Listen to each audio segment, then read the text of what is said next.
Hello students, my self अंकित राय। हम इस amazing platform next rankers पे फिर से एक दूसरे के सामने एक अनाउंसमेंट लेके आए हैं कि अब से हम अपने बीकॉम के जितने कंटेंट हैं वो सिलेबस हैं उसको स्टार्ट करने वाले हैं। और ये जो हमारा सिलेबस होगा, हमारा कंटेंट होगा, ये सारे के सारे महात्मा गांधी काशी विद्यापीठ हो गया, यूपी कॉलेज आपका हो गया, वीर बहादुर सिंह पूर्वांचल यूनिवर्सिटीज हो गए, जितने भी स्टेट यूनिवर्सिटीज हैं उनका पूरा सिलेबस लेके कवर करेंगे। और गारंटी के साथ कि हमारा कोई भी क्वेश्चन जो हम पढ़ेंगे उसके बाहर का कोई भी पेपर नहीं आएगा, सारे के सारे क्वेश्चन उसी में से आएंगे विद गारंटी। ठीक। अब जो बच्चे इनिशियली आते हैं उनके पास टेंशन रहता है कि भाई वो सीबीएसई यूपी बोर्ड से आ रहे हैं, जो भी हम कंटेंट लेके चलेंगे पहले तो नो डाउट कि हम बाइलैंग्वेज लेके चलेंगे, कि किसी भी स्ट्रीम किसी भी बोर्ड का बच्चा होगा उसके लिए कोई दिक्कत और परेशानी नहीं होगी, सारे जो स्ट्रीम के बच्चे हैं उनके लिए कंपैटिबल होगा वो सारी चीजें। तो बाइलैंग्वेज लेके चलेंगे, ना सीबीएसई आईसीएसई के लिए कोई दिक्कत होने वाली है और ना कोई यूपी बोर्ड के बच्चे के लिए दिक्कत होने वाली है। ठीक है ना। फिर सिलेबस का थोड़ा डिस्कशन करना बहुत जरूरी हो जाता है कि जब आप बीकॉम फर्स्ट सेमेस्टर में जाते हैं तो फिर आपके लिए कौन कौन से सब्जेक्ट्स होते हैं। पहले तो देखो, जो सब्जेक्ट का क्राइटेरिया होता है वो दो पार्ट में डिवाइडेड है, एक कोर सब्जेक्ट रहेगा और दूसरा माइनर सब्जेक्ट होते हैं जिसमें से आपको सेलेक्ट करना रहता है। ठीक है। कोर सब्जेक्ट में आपके क्या क्या आ जाएंगे? कोर सब्जेक्ट में आपका आ जाएगा, कोर सब्जेक्ट में आपका बिजनेस ऑर्गेनाइजेशन है जो कि कंपलसरी रहेगा आपके लिए। फिर आ जाएगा बिजनेस स्टैटिस्टिक्स। स्टैटिस्टिक्स आपने 11th में भी पढ़ा है मगर उससे अपग्रेडेड रहता है सारी चीजें। ठीक है। और अगर अच्छे से ध्यान दिया होगा 11th में तो ठीक, नहीं तो भूला हुआ चीजें भी पूरा रिकवर करवाया जाएगा। फिर उसके बाद हमारे जो माइनर सब्जेक्ट्स में होते हैं उसमें से आ जाएगा बिजनेस कम्युनिकेशंस, आ जाएगा आपका introduction to the computer application आ जाएगा। ठीक है ना। तो हमारे जो कोर सब्जेक्ट है वो बिजनेस ऑर्गेनाइजेशन और बिजनेस स्टैटिस्टिक्स हो जाएगा। अब इनका सिलेबस क्या है, हमको एक्चुअली पढ़ना क्या है? एक चीज समझिए कि हमें अगर आपकी बुक है तो उसमें सारी चीजें नहीं पढ़नी है, उसमें कुछ सेलेक्टिव चीजें ही रहती हैं, कुछ चीजें नहीं हमें पढ़नी रहती हैं, तो पूरा बुक नहीं पढ़ना रहता। हमें सेलेक्टिव स्टडी करके हमें अपने मार्क्स बेहतर करने रहते हैं ग्रेजुएशन में, और कम से कम एफर्ट में ज्यादा से ज्यादा परफॉर्मेंस अपना देना है। सबसे पहले डिस्कस कर लेते हैं हमारा जो न्यूमेरिकल सब्जेक्ट है। हमारा जो न्यूमेरिकल सब्जेक्ट है बिजनेस स्टैटिस्टिक्स, शुरुआती कुछ चैप्टर्स जैसे 11th में हुआ करते थे कि न्यूमेरिक थ्योरी हुआ करती थी, तो इस यहाँ पे भी सेम उसी तरीके से कि शुरुआती जो 4 से 5 चैप्टर्स हैं हमारे वो थ्योरी के हैं। ठीक। जैसे इंट्रोडक्शन ऑफ स्टैटिस्टिक्स हो गया, फिर कलेक्शन ऑफ डेटा हो गया, फिर प्रेजेंटेशन ऑफ डेटा हो जाएगा। प्रेजेंटेशन ऑफ डेटा में आपका क्लासिफिकेशन ऑफ डेटा भी शामिल रहेगा, ग्राफिकल प्रेजेंटेशन, टेबलर प्रेजेंटेशन, ये सारी चीजें जो रहेगा, ये पहला सेक्शन है। ये जो पहली यूनिट हमारी रहेगी ये केवल और केवल थ्योरी का सेक्शन रहेगा। ठीक है। अब उसके बाद हमारा न्यूमेरिकल स्टार्ट होता है। न्यूमेरिकल में हमारे क्या है? मेजरमेंट ऑफ सेंट्रल टेंडेंसी, जिसमें हमारा mean, median, mode, geometric mean, harmonic mean, और फिर जब आप ये कंप्लीट कर लेंगे तो फिर उसके बाद डिस्पर्सन स्टार्ट होगा। डिस्पर्सन में क्या आ जाएगा? Range, quartile, percentile, quartile deviation फिर स्टार्ट होगा, मीन डेविएशन। आप फिर डेविएशन का चैप्टर स्टार्ट होगा जब मेजरमेंट ऑफ सेंट्रल टेंडेंसी आप पढ़ लोगे, तो फिर उसके बाद आपका स्टार्ट होगा डेविएशन। अच्छा, अभी आपने कभी ये सोचा है कि आखिर ये हमारा सिलेबस का सीक्वेंस ऐसा क्यों रहता है? क्यों नहीं हमने पहले डेविएशन पढ़ लिया और मेजरमेंट ऑफ सेंट्रल टेंडेंसी पढ़ ली? इसके पीछे की एक बड़ी यूनिक सी एक स्टोरी टाइप की, एक पोयम टाइप का है। इसके लिए पोयम है कि लेखा जोखा ज्यों का त्यों, फिर भी कुनबा डूबा क्यों।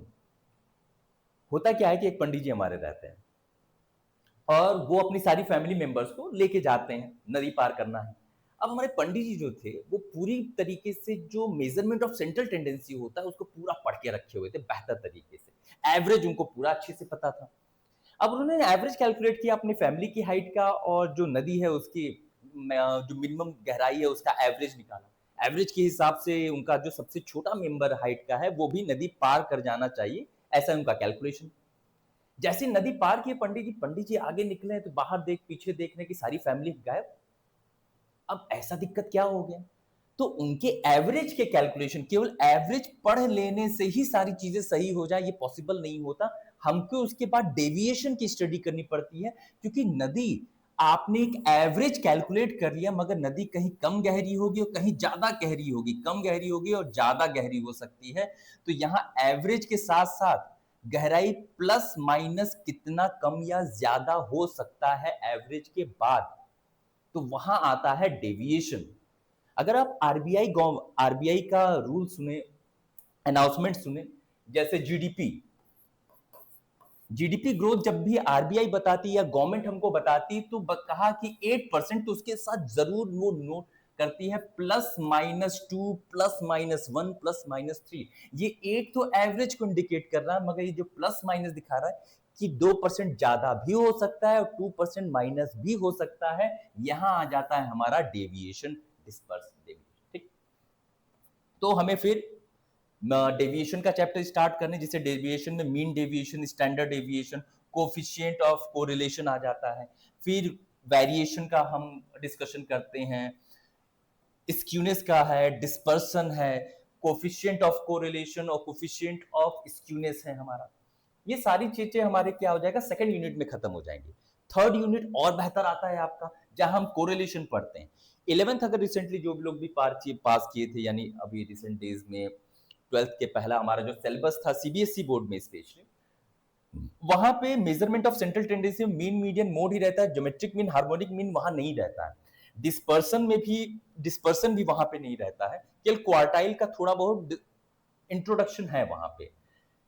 डेविएशन, स्टैंडर्ड डेविएशन, ये सब कुछ भी नहीं है वहां पे। फिर कोरिलेशन में आते हैं, कोरिलेशन भी हमारा जो है वो लिमिटेड रहता है, यहाँ पे ज्यादा एक्सपेंड करके है correlation, scatter diagram, Karl Pearson's, Spearman method, coefficient of correlation, ये सारी चीजें हैं। फिर जो फोर्थ और आखिरी लास्ट यूनिट है, उसमें हमारा इंडेक्स है।